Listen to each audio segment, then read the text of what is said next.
El gasto público en México y sus implicaciones sociales.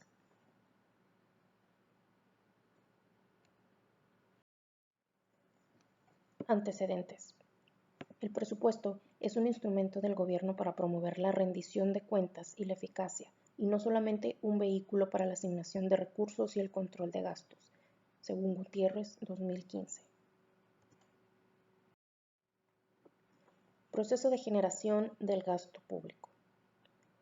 Los ingresos que se recaban en un año se deben presentar mediante una ley recaudatoria, que es la Ley de Ingresos de la Federación, en la que se detallan los conceptos por los que se piensa recibir los distintos ingresos, así como la cantidad de los mismos.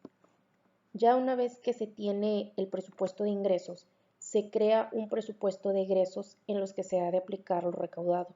Es mediante el Decreto de Presupuesto de Egresos de la Federación que se presentan los rubros y los montos en los que se pretenden aplicar los recursos, generando la aplicación del gasto público. El gasto público en el rubro social en México. El gasto público se divide en dos tipos, los cuales son gasto programable y gasto no programable. Se le llama gasto programable a aquellas erogaciones que pueden ser identificadas como los programas descritos en el presupuesto de egresos de la Federación, como lo pueden ser la prestación de servicios basados en educación, salud, seguridad, etc. En cuanto al gasto no programable, se consideran las erogaciones que no son identificadas con un programa específico, más bien son recursos destinados para cumplir las obligaciones y apoyos que han sido determinados por la ley y que no es vinculada directamente con la operación normal del gobierno federal. Por ejemplo, pueden ser la deuda pública, participaciones en entidades federativas, municipios, etc.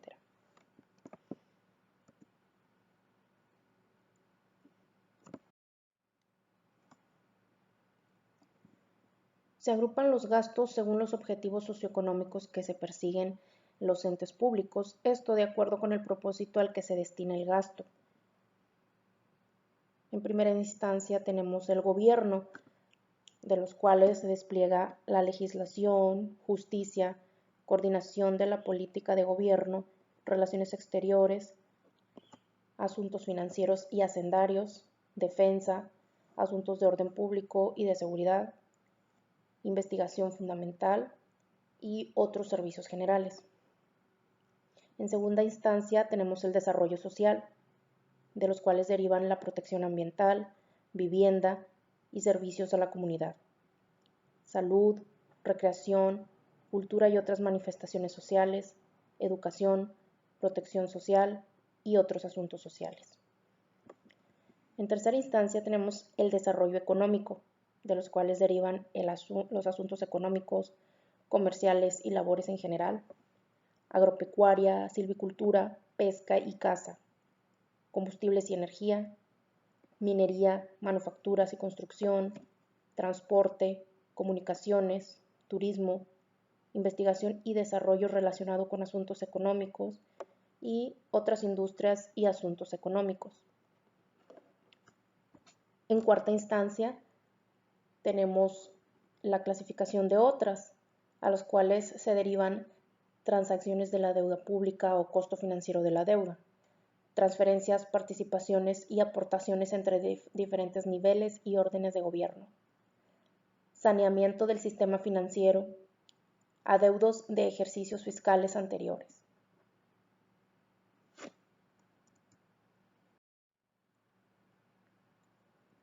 El presupuesto de egresos y la Ley de Ingresos de la Federación.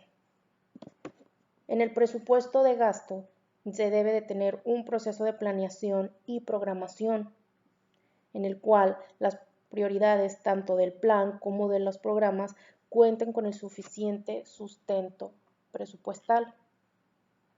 En el presupuesto de egresos de la Federación se detallan los montos y conceptos de destino que tendrán los recursos públicos que el gobierno recaudará cada año, y claramente se tiene que buscar un equilibrio entre lo que se está recibiendo y en lo que se aplicará el gasto de dicho recurso. De esta manera se estará cumpliendo lo que se menciona en el artículo 134 de la Constitución Política de los Estados Unidos Mexicanos, donde se establece que los recursos económicos que disponga la Federación, los estados, los municipios, el Distrito Federal, los órganos político-administrativos se administrarán con eficiencia, eficacia, economía, transparencia y honradez para los objetivos a los que está destinado dicho presupuesto.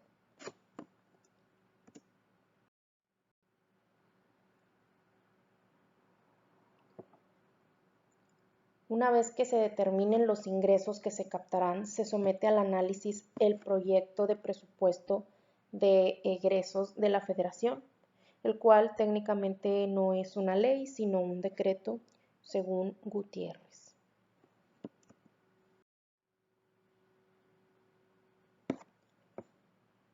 Análisis de las implicaciones sociales de los paradigmas actuales.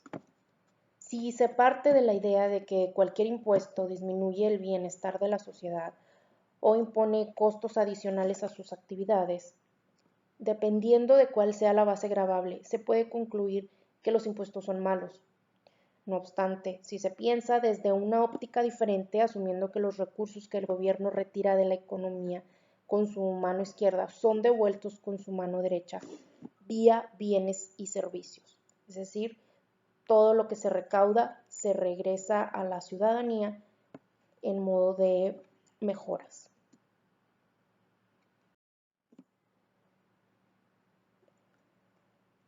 La evasión fiscal y la cultura tributaria. Puede deberse a diferentes factores, por ejemplo, una insuficiente cantidad y calidad del gasto público o la existencia de un sistema tributario inequitativo. Sobre la inequidad se da cuando existen tratos diferentes en cuanto a materia tributaria se trata. A modo de conclusiones, el gasto público debe estar ordenado en cuanto a las prioridades que el gobierno establezca como de mayor necesidad, dependiendo del orden y la prioridad que se le asigna a cada partida, los montos de presupuesto que se aplicarán durante un año de actividades.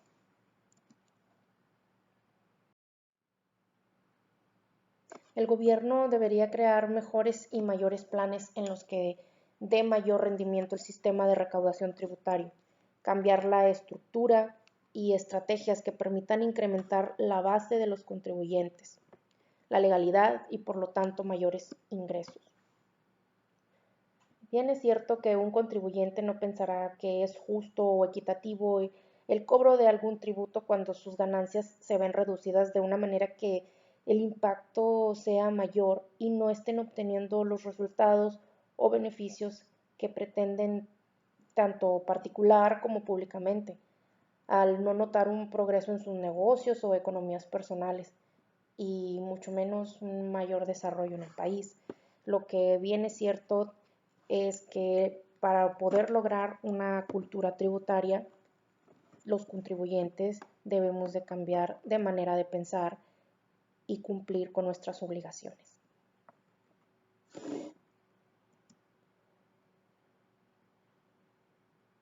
Muchas gracias por su atención.